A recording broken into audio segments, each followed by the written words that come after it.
बुवाला सांगितलेलं आहे, 9ला 5 मिनिटं असताना आपला कार्यक्रम त्याला पूर्णविराम द्यायचा. त्यापूर्वी आज या ठिकाणी विशेष म्हणजे सैनिक आलेले आहेत, मिलिटरीमध्ये असणारे, सध्या ते रजेवर आलेले आहेत.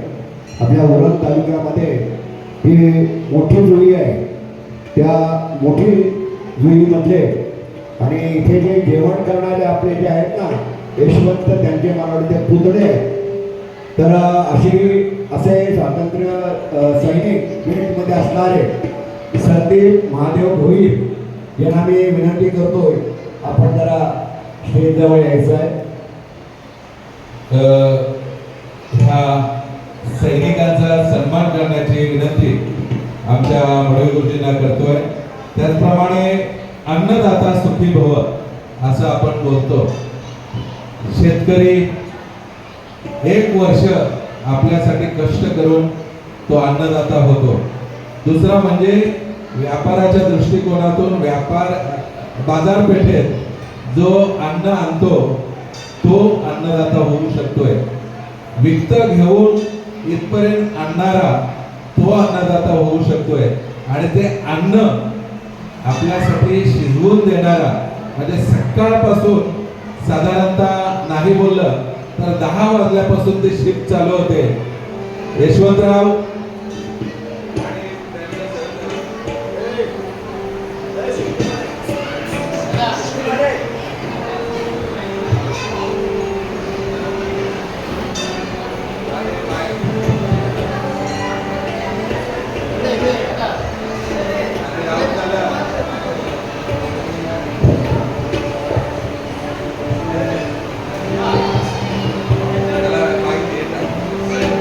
यशवंतराव आणि त्यांचे सहकारी नेहमीच म्हणजे तुमच्यासाठी आज नाही बोललं तर 14 वर्ष ते पूर्ण जेवण करण्याचं काम म्हणजे 14 वर्ष तप करणं साधी गोष्ट नाहीये आणि तुमच्यासाठी ते शिजवत असतात. करोनामध्ये सकाळचा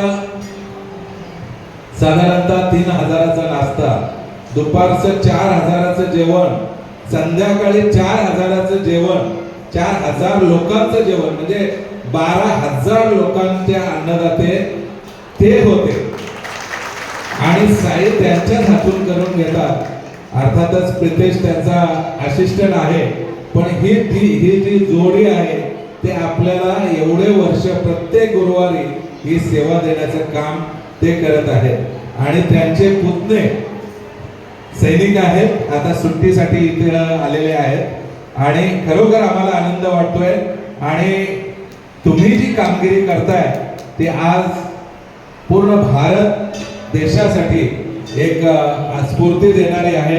आणि तुमच्या माध्यमातून जी सेवा होत आहे हा सन्मान त्या सेवेचा आहे.